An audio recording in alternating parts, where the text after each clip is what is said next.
اس لیے کہ ہم نے تاریخ میں دیکھا ہے پیبند لگے کپڑے پہننے والے، پیروں میں چپل نہیں تھے، جن کے ناخن تک اکھڑ جاتے تھے، لیکن وہ جب چلتے تھے قیصر و کسریٰ بھی کانپتے تھے، جن کا ہی یہ نعرہ تھا ٹل نہ سکتے تھے جنگ میں اگر اڑ جاتے تھے، پاؤں شیروں کے بھی میدان سے اکھڑ جاتے تھے، حق سے سرکش ہوا کوئی تو بگڑ جاتے تھے، ارے تیغ کیا چیز ہے ہم توپ سے بھی لڑ جاتے تھے۔ یہ وہ صحابہ کرام اور اسلاف کرام، ان کا یہ معمول تھا، بظاہر ان کے پاس کوئی اسباب نہیں تھے لیکن اللہ کی مدد تھی، وہ پانی کی طرح بہتے ہوئے چلے گئے، نہ چٹانوں نے ان کا راستہ روکا، نہ دریاؤں نے ان کا راستہ روکا، وہ جس طرف سے جاتے تھے اللہ تعالیٰ ان کے لیے راستے بناتا تھا۔ عزیزان گرامی وقار، کون ہے وہ جو دریائے دجلہ میں اپنے گھوڑے دوڑائے تھے؟ کون ہے وہ جو دریا میں اپنی کشتیاں ڈال کر جلا دیا تھا کہ واپس جانے کا کوئی تصور نہ ہو؟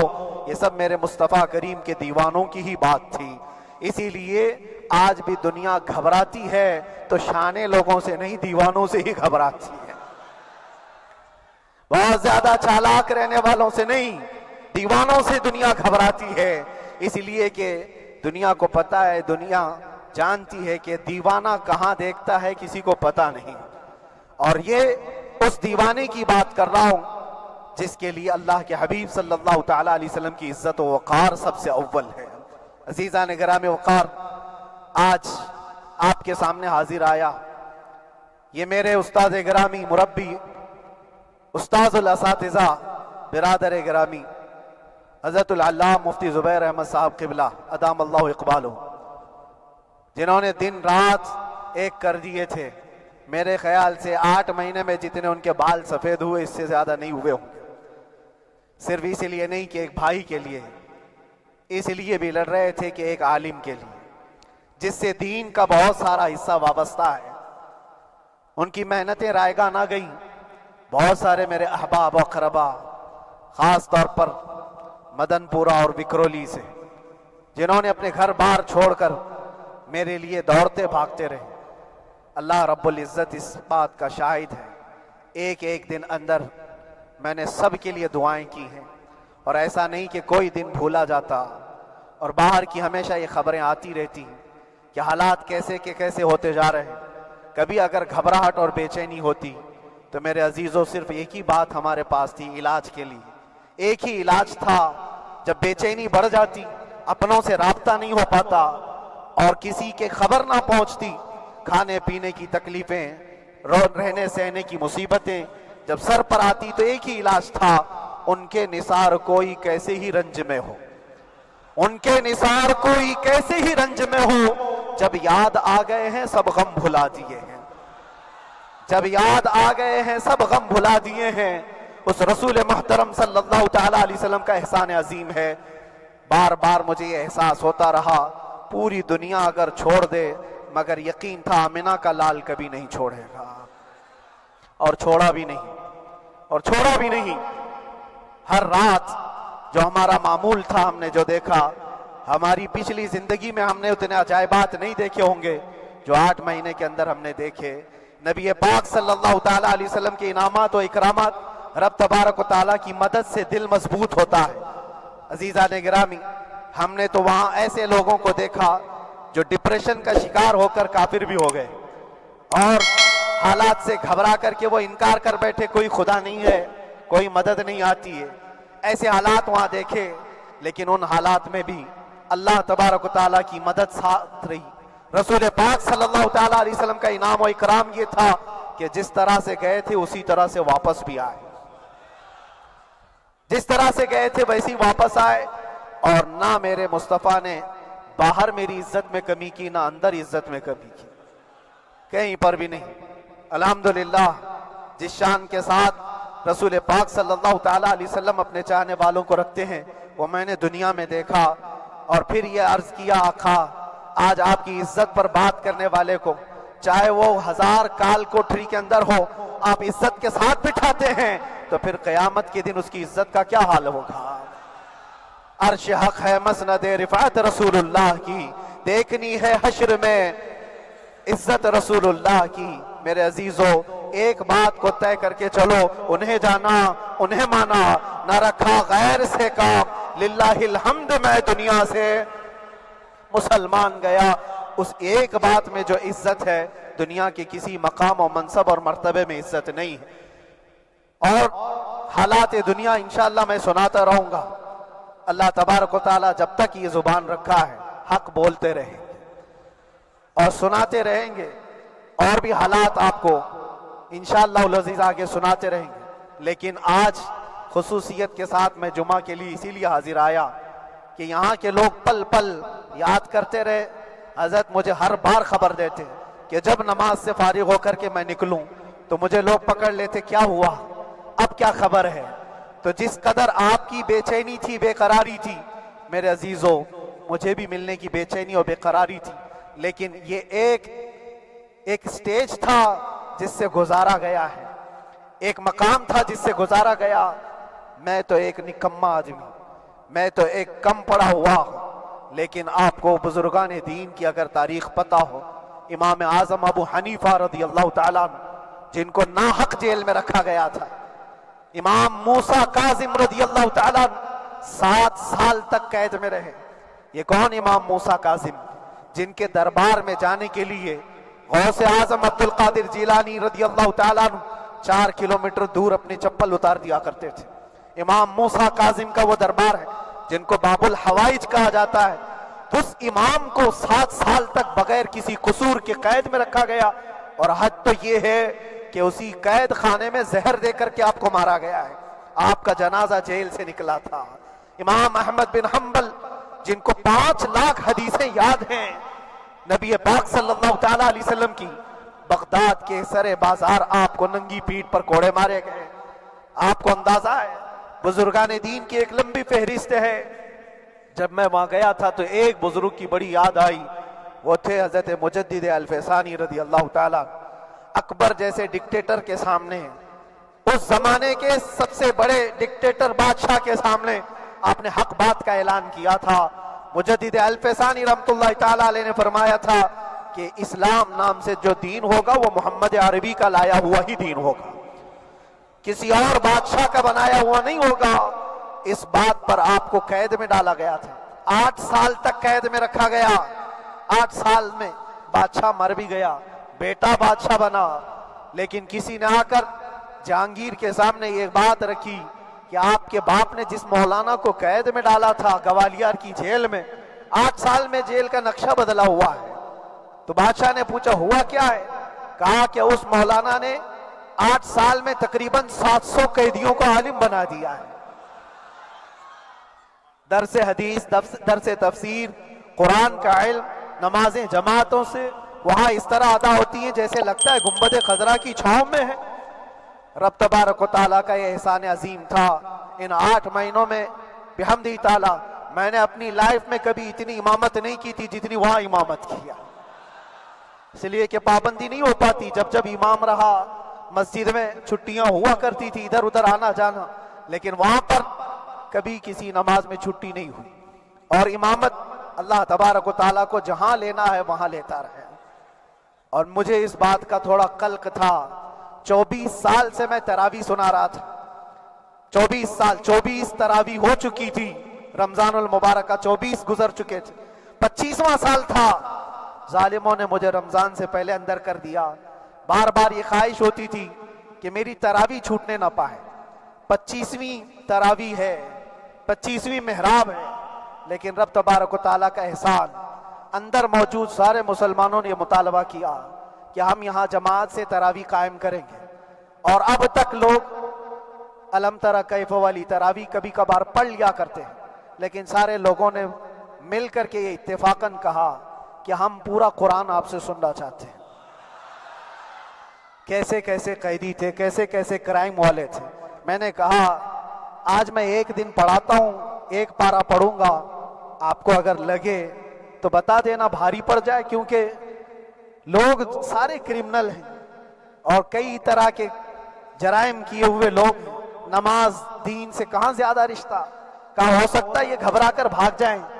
ایک دن پڑھاؤں گا، اگر آپ کو لگے تو بول دینا، نہیں تو کل سے الحمدللہ پہلے دن تراویح پڑھا ہے۔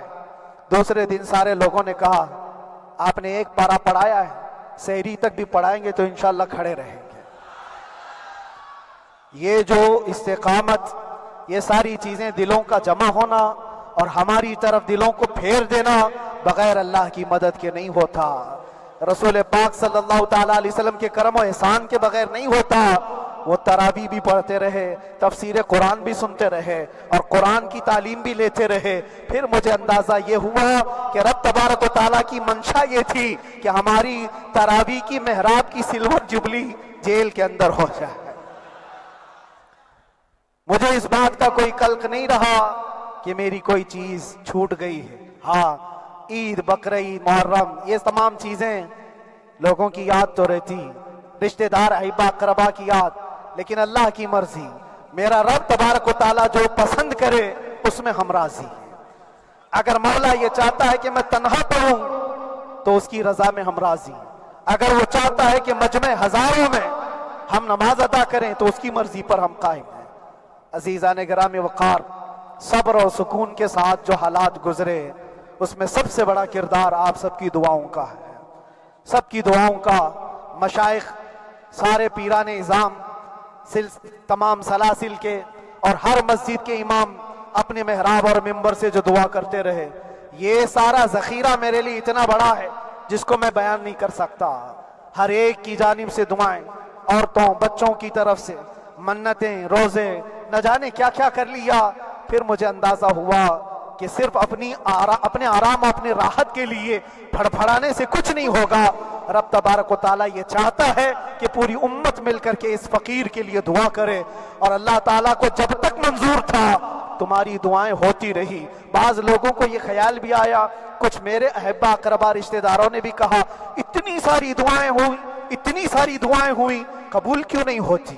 ایک بات یاد رکھو، پوری دنیا مل کر کھڑے ہو کر دعا کرے، اللہ کی قدرت پر کوئی کام کرنا واجب نہیں ہے، اللہ پر کوئی چیز واجب نہیں ہے۔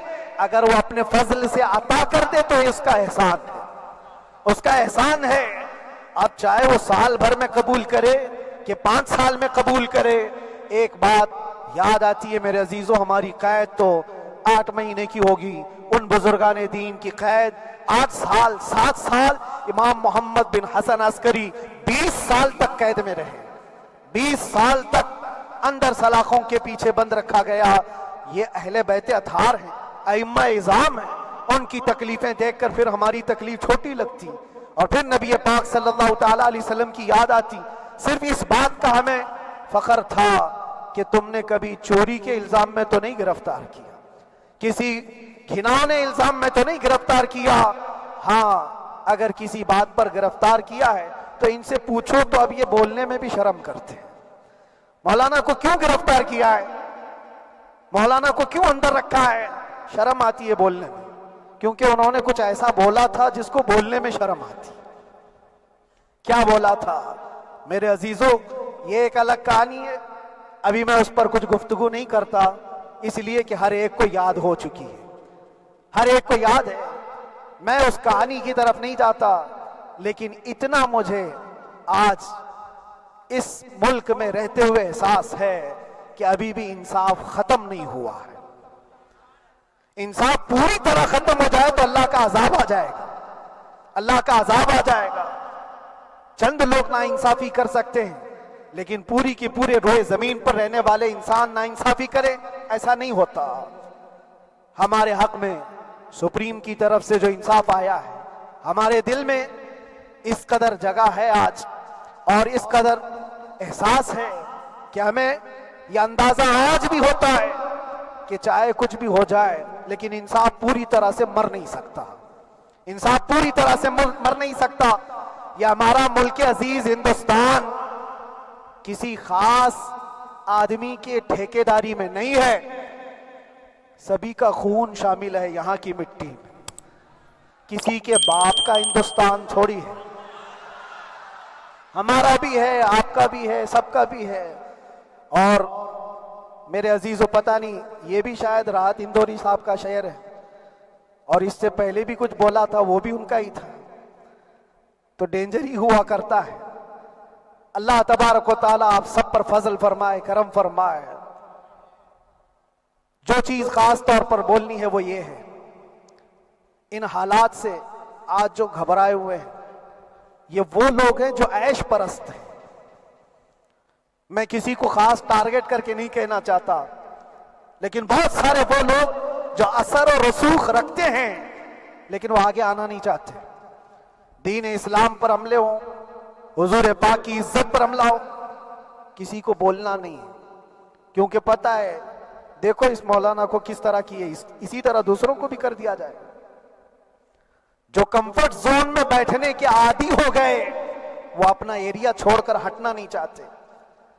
اگر میں کچھ کہوں گا حضور پاک صلی اللہ تعالیٰ علیہ وسلم کی ناموس کے لیے تو میرا عیش خطرے میں آ جائے گا۔ اکثر کی یہی سوچ ہے، میرا تو اپنا دھندا ہے، میرا بزنس ہے، میرے بیوی بچے ہیں، ہو سکتا ہے یہ مولانا کو کسی چیز کی فکر نہیں ہوگی۔ آپ کو میں بتاؤں، آپ کو اندازہ نہیں ہمارے دل میں ہمارے بچوں کی کتنی محبت ہے۔ میرے بھی چھوٹے سے بچے ہیں، جب وہ جیل کی سلاخوں کے سامنے آ کر آنسو بہاتے تھے تو دل پر چھریاں چلتی تھی۔ وہ بچے جو ہمیشہ ہمارے سینے پر سوتے رہے، آج میں ان کو چھو بھی نہیں سکتا۔ جب وہ سلاخوں کے پیچھے کھڑے ہو کر دور سے رو کر کے چلے جاتے 15 منٹ، تو کیا ہمارے دل میں بچوں کی محبت نہیں؟ کیا ہمارے گھر بار نہیں، ہماری بہنیں، ہمارے بھائی، ہماری ماں نہیں؟ کتنے تو دن ایسے ہوئے کہ میری ماں کو دورے پڑتے رہے یاد کے لیے، تو کیا وہ ہمارے اوپر کیفیت نہیں آتی کہ ہم خامخواہ یہ مصیبت کیوں مول لی؟ میری بیٹی تو جھگڑا کرتی اس بات کو کہ کیوں آپ اکیلے ہو، بہت سارے لوگ ہیں سب کا خیال کرتے ہوئے، لیکن میرے عزیزو یہ ان کی اپنی محبت ہے، سارا ایک پریوار اور اس سے زیادہ میرے شاگردوں کی ایک دنیا ہے۔ کتنے ایسے ہیں، میں جانتا ہوں کہ 8 مہینے تک نرم غذا نہیں کھائی میرے ان بچوں نے۔ میں جانتا ہوں ان کا صرف یہ خیال تھا کہ اندر پتہ نہیں جیل میں آپ کیا کھا رہے ہوں گے، ہم یہاں نرم غذا نہیں کھائیں گے، گوشت مچھلی نہیں کھائی، حالانکہ یہ کوئی چیز تمہارے اوپر واجب نہیں تھی۔ یہ حالات میں اس لیے بتا رہا ہوں میرے عزیز، کسی کے وہم و گمان میں اگر یہ ہے تو نکال دے کہ میرے آس پاس کچھ نہیں ہے، میں کسی کو چاہتا نہیں، یا میرے ساتھ محبتیں نہیں ہیں۔ کثرت سے محبت کرنے والے لوگ ہیں میرے پاس، میرے ان بھائیوں کی اور میرے بہنوں کی، میرے گھر والوں کی محبت تو ایسی ہے کہ ان کے گھروں کے بچوں کے معاملات بھی بغیر مجھ سے پوچھے نہیں ہوتے۔ اگر 8 مہینے اندر رہا تو کسی کا رشتہ نہیں تو بات چیت بھی نہیں ہے، رشتہ نہیں ہوگا جب تک یہ نہ آئے، سارے کام ڈیپینڈ رہتے تھے۔ مجھے بھی ان تمام چیزوں کا احساس ہے، لیکن یہ سب چیزیں ایک طرف، میرے مصطفیٰ کی عزت اپنی طرف۔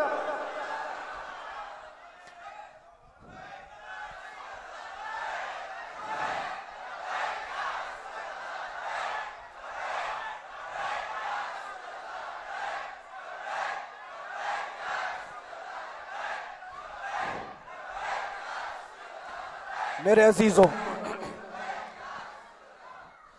ہر ایک کے آنسوں کے قطرے میں نے دیکھے، بھائیوں کے، بہنوں کے، میرے پاس ملنے کے لیے میرے جو شاگرد آتے ان کے، یہ اکثر جب جیل کی دیوار پر آ کر کھڑے ہوتے، ان کی آنکھیں لال، یہ آنسو بہاتے 15 منٹ ملاقات کر کے چلے جاتے۔ آپ کو کیا اندازہ ہے اندر کے حالات ایک دن 1 سال کے برابر لگنے لگتا ہے، گھٹتے رہتے، لیکن ایک بات کا احساس بار بار ہوتا کہ یہ ساری محبتیں ایک طرف ہے، لیکن ہم جس کے لیے کھڑے ہوئے ہیں اس کی محبت میں کوئی سمجھوتا نہیں، اس کی محبت میں کوئی سمجھوتا نہیں۔ ایمان اسی کا نام ہے، لا یؤمن احدکم حتی اکون احب الیہ من والدہ وولدہ والناس اجمعین۔ تم میں سے اس وقت تک کوئی پورا مومن نہیں ہو سکتا جب تک کہ اپنی اولاد، اپنے مال دولت، اپنے ماں باپ، سب سے زیادہ اپنے رسول سے محبت نہ کرے۔